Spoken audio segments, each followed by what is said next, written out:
말씀하시되 여자여 보소서 아들이니나 하시고 또 그 제자에게 이르시되 보라 네 어머니라 하신대 그때부터 그 제자가 자기 집에 보시니라.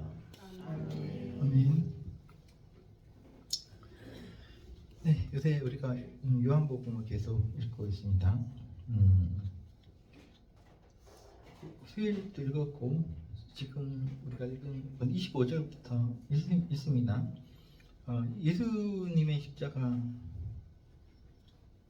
로마 시대 가장 아주 나쁜 사람들을 처벌하는 로마 사람들도 혀를 내두르는 그러한 절대 이런 처벌은 받지 말아야 되는 그런 종류의 아주 잔혹하고 잔인한 형벌이었습니다. 사람이 땅에서 죽어야 되는데 죽을 때는 땅을 밟고 땅에 누워서 죽어야 되는데 신에게 저주받은 사람들은 땅에서 이 거룩한 땅에서 죽지 못하고 나무에 매달려서 땅을 밟지 못하고 죽는다. 고대 사람들의 생각입니다.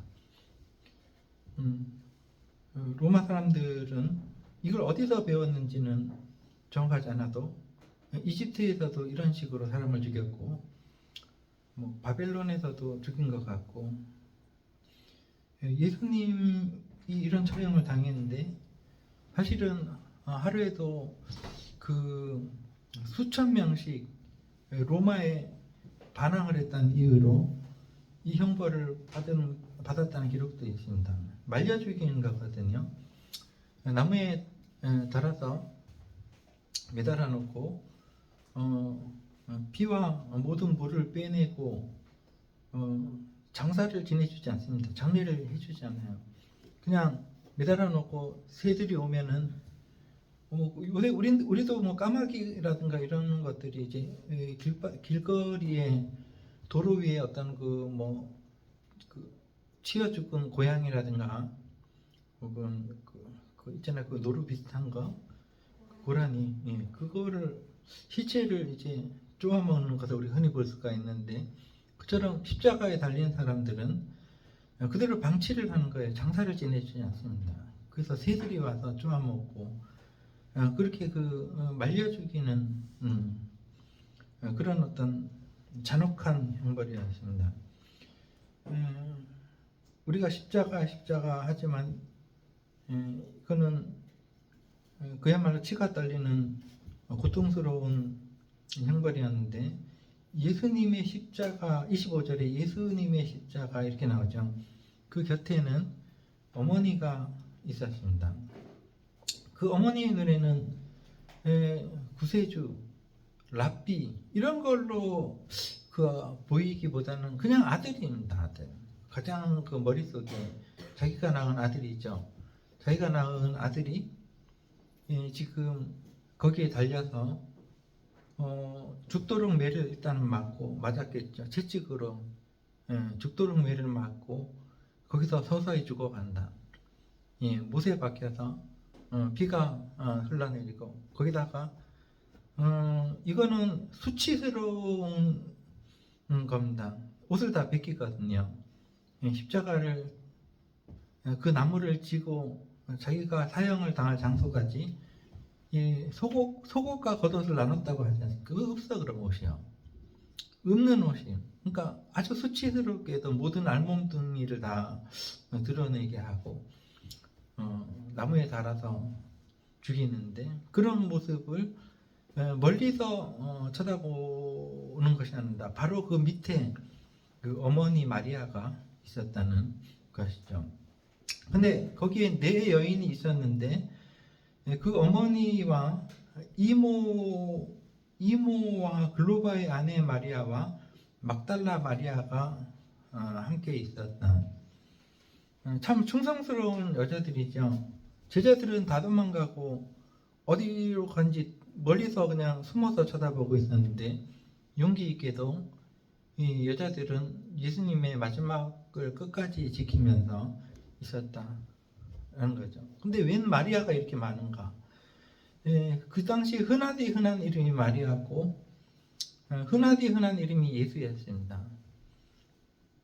예수님은 나사렛 사람 예수지. 그리고 마리아는 이 이름 자체가 하나님께 은총받은 사람 이런 뜻인데 헬라식 이름이고 헬라어로 이게 지금 신약 성경에 쓰여졌는데 구약 성경의 언어인 히브리어로는 미리암입니다. 미리암은 어디서 읽을 수 있죠? 구약 성경을 쓰신 여러분들 이제 창세기, 출애굽기, 레위기, 민수기, 신기 계속 데려오셨는데 거기 보면은 모세 그 유명한 모세 그 누나 이름이 미리암입니다. 그 히브리어로 미리암이 헬라어로 마리암다. 똑같은 이름이죠. 모세가 백성들에게 남자들에게 율법을 가르칠 때 모세의 누나 미리암은 이스라엘의 여자들을 모아놓고 율법을 가르쳤다. 그런 그 미드라시 유대 전승이 있긴 있습니다. 여하튼 그 마리아들이 쭉 있었는데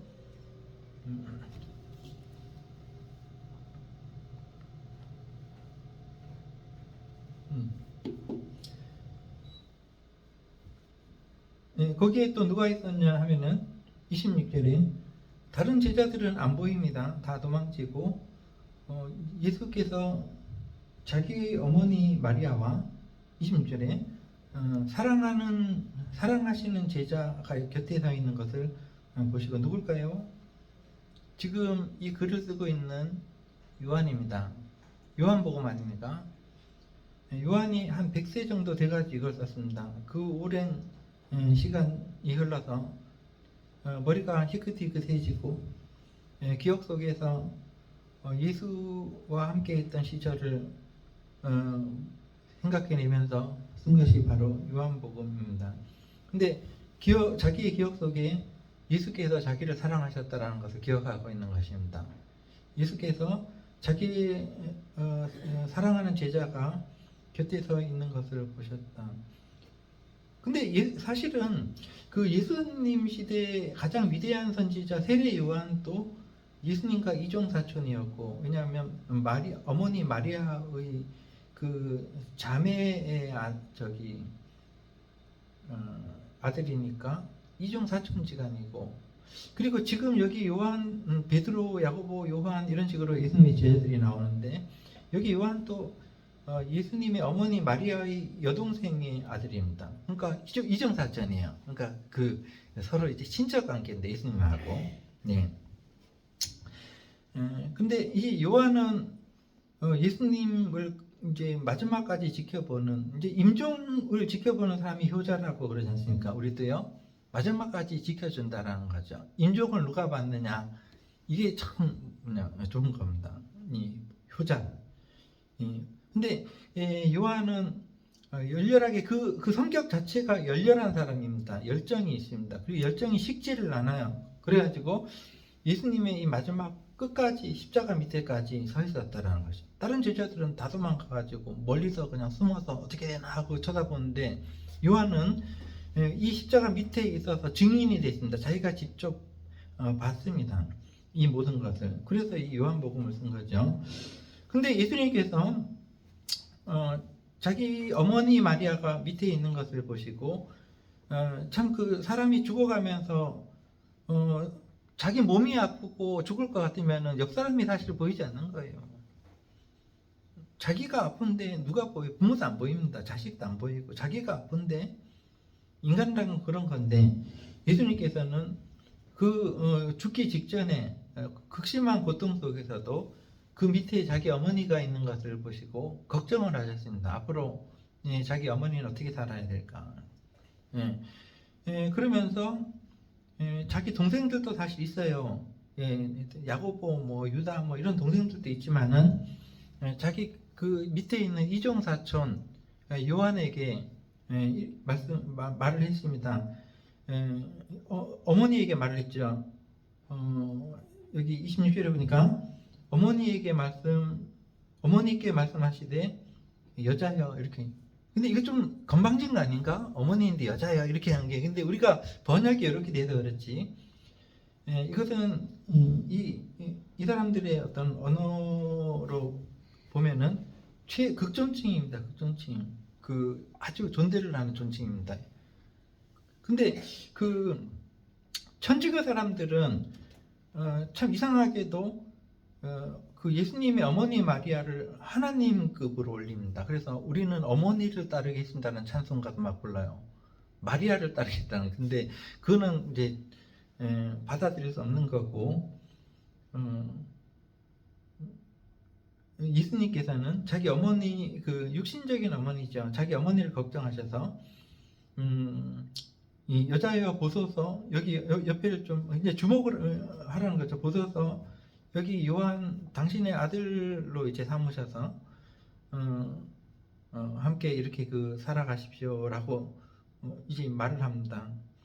그리고 27절에 보니까 요한에게도 말씀하시기를 또 그 제자에게 이르시되 보라, 주목해 보라, 네 어머니로 이제 삼아서 섬겨라, 네 어머니라 하신데, 그때부터 그 제자가 자기 집에 어머니 마리아를 모셨다. 아름다운 이야기죠. 끝까지 참 그 돌보심, 끝까지 돌보심의 어떤 모습을 우리가 볼 수가 있습니다. 그 다음에 28절에 보니까 이제 그 후에 이제 이어서 어떤 일이 있었냐, 요한이 저기 증언합니다. 예수께서 모든 일이 이미 이루어진 줄 아시고 이 말은 더 이상 이 세상에 할 일이 없으시다는 것을 아셨다는 것. 더 이상 이제는 머물러 있으실 필요가 없다는 것. 사람이 자기의 죽음을 주도적으로 할 수 있다는 것은 굉장히 행복한 일입니다. 내가 죽기 싫어가지고 내가 정말 버티고 하다가 어쩔 수 없이 죽는 것보다는 예수님께서는 자신이 이제 죽어야 될 때를 인지를 하시고, 멋진 죽음이죠. 하시고 성경을 응하게 하려 하사, 이 모든 일이 다 성경에 뭐 하나님의 말씀의 예고가 되어 있는 거니까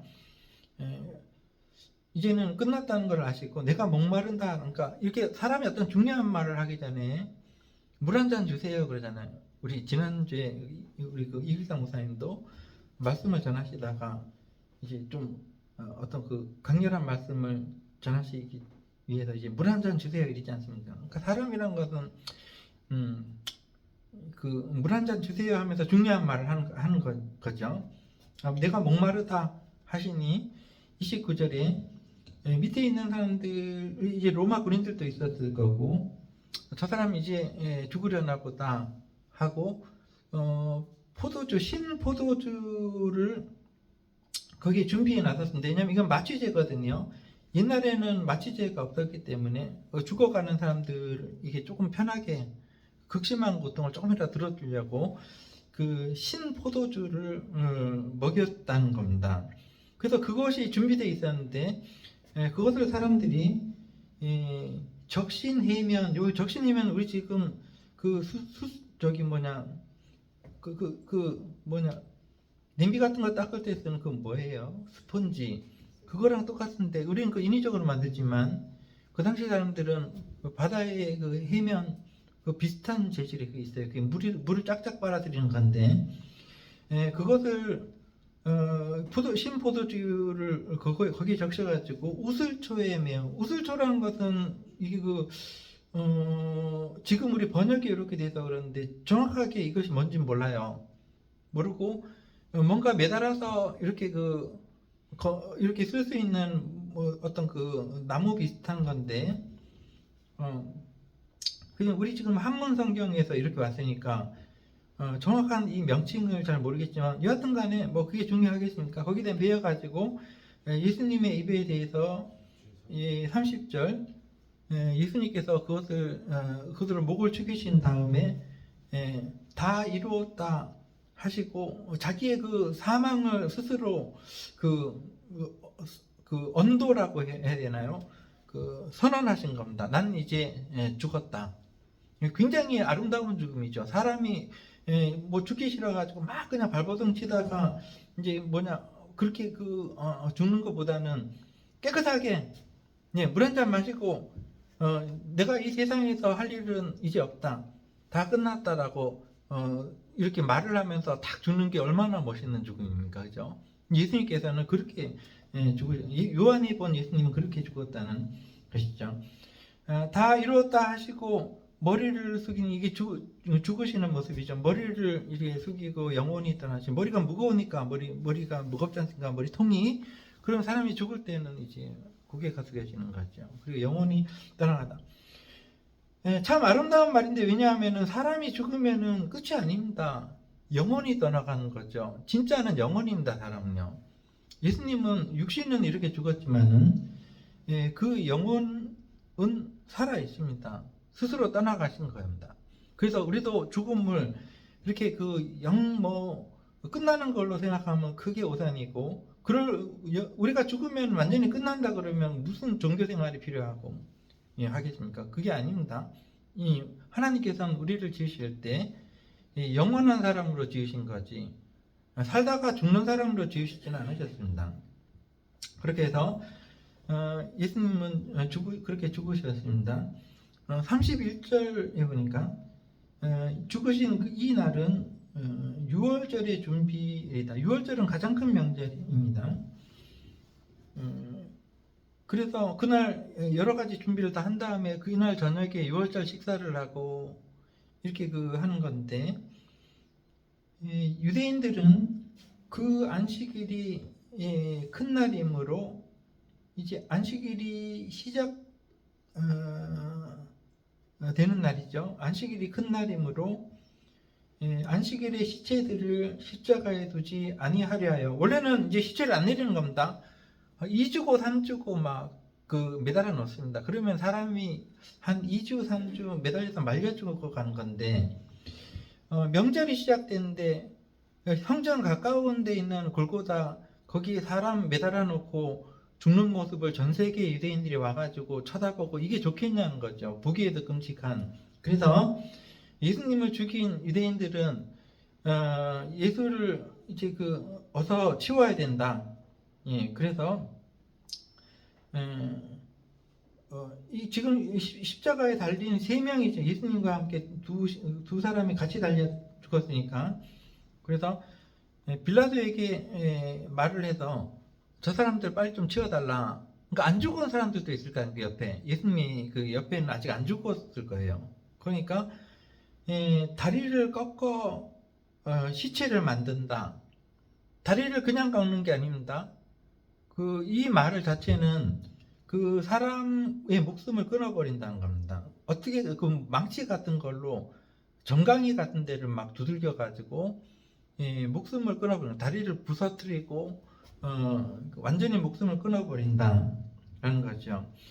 그렇게 해서 좀 나무에 달린 사람들을 치워달라 이렇게 얘기하니까 군인들이 가서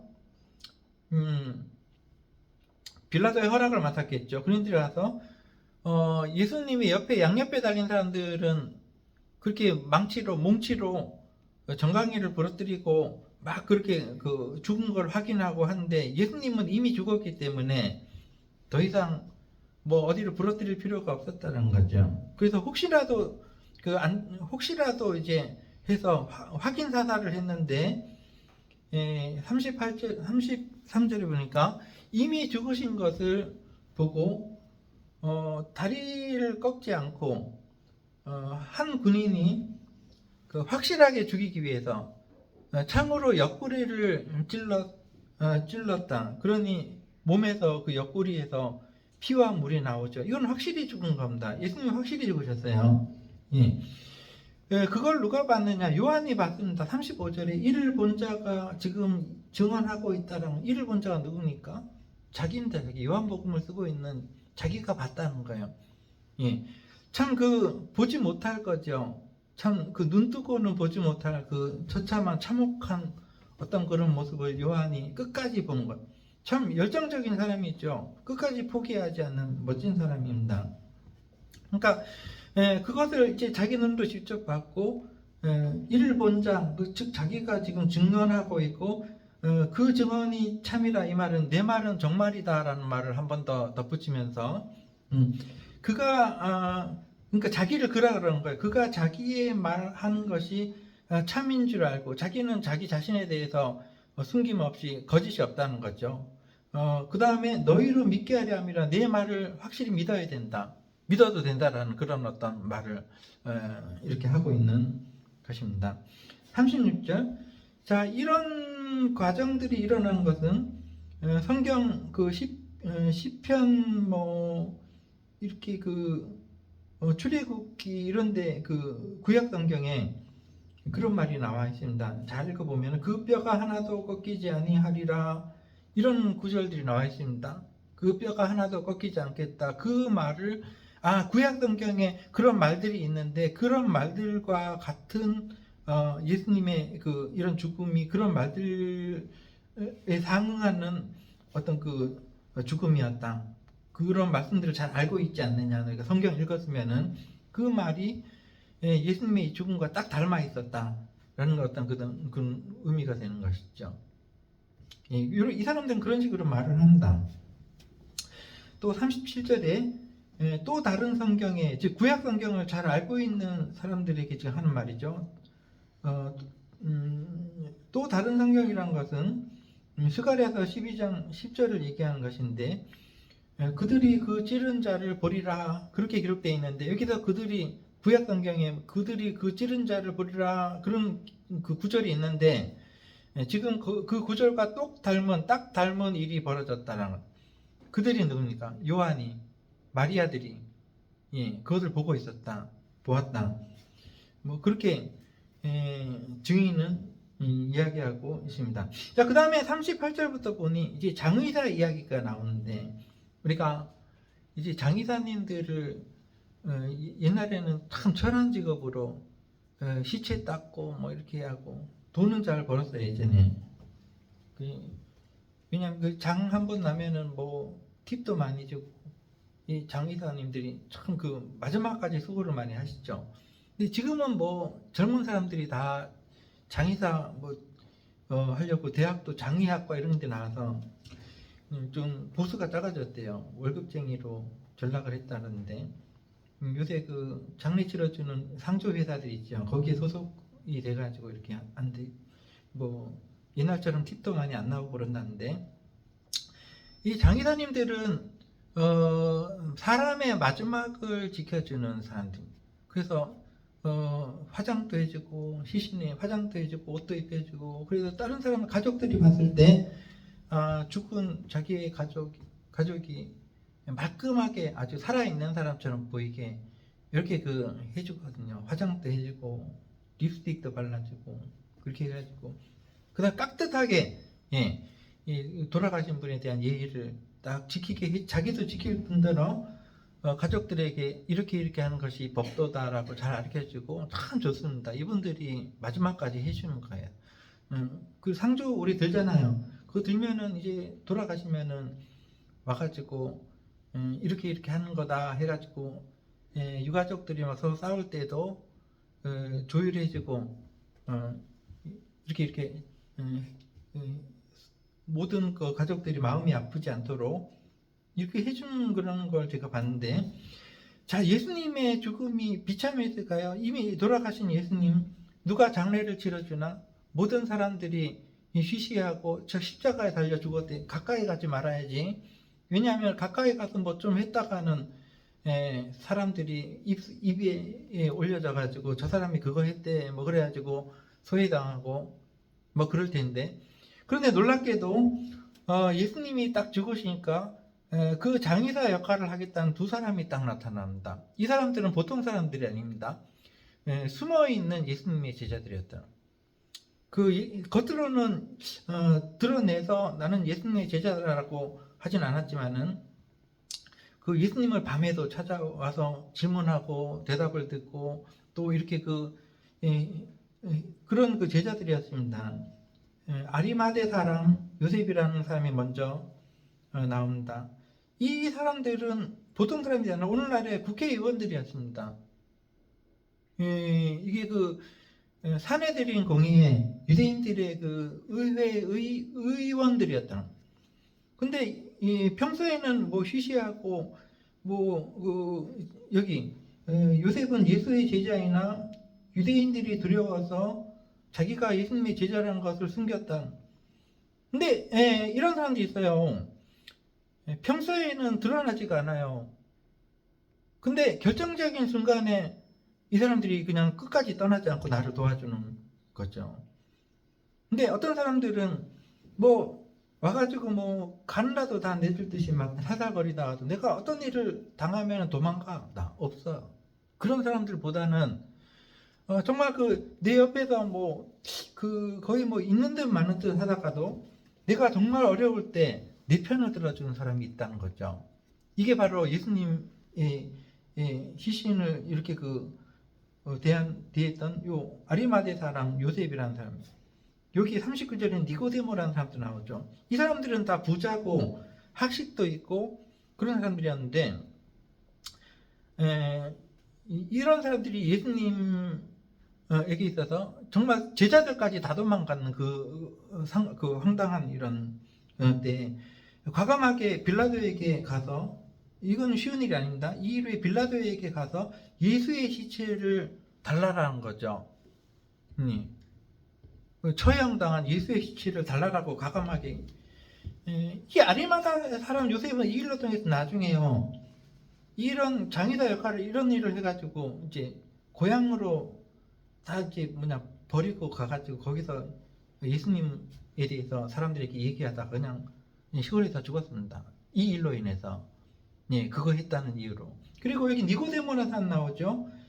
이 사람도 그 39절에 나오는데 이 사람도 그냥 이 일로 통해서 모든 어떤 그 권력을 다 뺏기고 사람들에게 비난을 받고 이제 낙향 했던 그런 사람입니다. 근데 여하튼 이 두 사람이 의리를 저버리지 않는 의리가 있어야 사람이요. 의리 없는 사람하고는 사귀면 안 된다 저는 생각합니다.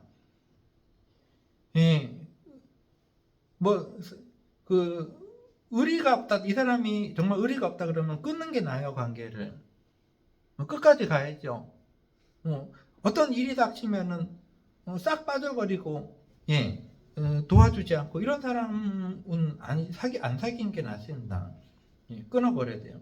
근데 이제 이런 사람들은 아리마대 사람 요셉, 니고데모 평소에는 예수님의 12제자처럼 드러내서 그럴듯하게 예수님을 쫓지 않았어도 예수님이 이렇게 되니까 의리를 지키는 거예요. 그래서 빌라도에게 가서 과감하게 예수님의 시체를 달라 이렇게 얘기해서 빌라도가 어떻게 허락을 해가지고 이제 가져갔는데 니고데모도 장의사 두 명의 장의사 중에 하나로 이제 와서 모략과 침향 섞은 것을 100리트라쯤 가지고 왔다. 모략과 침향은 무지무지하게 비싼 그 향수라고 보면 됩니다. 무지무지하게 비싼 향수. 그 값이 우리가 상상할 수 없을 정도. 근데 그 양을 얼마나 가져왔느냐? 재산이 얼마나 많았는지 모르겠지만 100리트라를 가져왔는데 이거는 환산하면은 35kg 정도 돼요. 35kg가 얼마나 되니까? 우리가 20kg 쌀포대 한번 들어보셨습니까? 그게 20kg 쌀포대예요. 근데 거기에 근데 35kg다 그러면은 어마어마하게 많이 가져온 겁니다. 이 리트라라는 말은 라틴어입니다. 그 당시 사람들이 쓰던 여러분들 헬라어, 히브리어, 아람어 이런 말 들어보셨죠? 그리고 한 가지 언어도 라틴어. 이 당시 사람들은 네 가지 언어를 막 혼용해서 쓰고 있었습니다. 그래도 돼요. 왜냐하면 지금 우리는 그 한국어 외에 영어도 좀 힘들잖아요. 근데 그럴 수밖에 없는 것이 우리는 너무 복잡한 문화 속에서 말이 너무 많이 만들어졌어요. 근데 이 당시에는 그렇지 않습니다. 아주 단순해요, 말들이요. 그렇기 때문에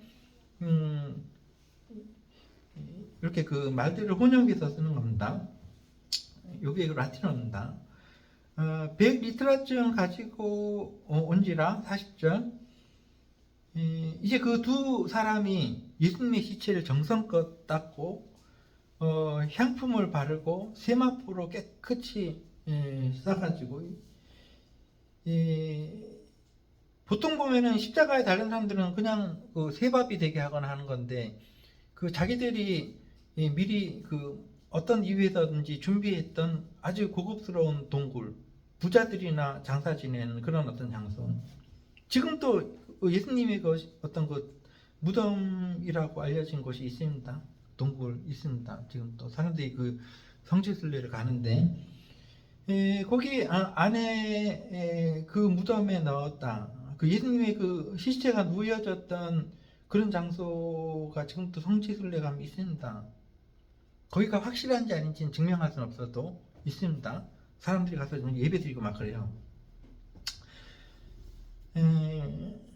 그래서 예수님의 마지막은 그렇게 되었다라는 것이죠.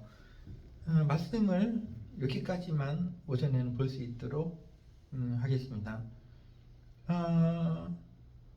저는 이제 이 마지막에 아리마대 사람 요셉과 니고데모의 의리, 이것을 좀 우리가 그 기억하기를 기억하고 싶습니다. 그러면서 그 일 때문에 그들의 삶은 망가졌습니다. 이 장의사 이 짓을 했기 때문에 모든 권력과 어떤 그런 어떤 자리를 뺏기고 낙향 할 수밖에 없었는데, 예수님의 그 마지막에 끝까지 있었던 이 사람들을 생각하면서 참 우리는 우리 자신에 대해서, 우리는 예수님에 대해서 어떤 의리를 지키고 있는가, 뭐 그런 생각을 하면서 말씀을 맺겠습니다. 기도하겠습니다.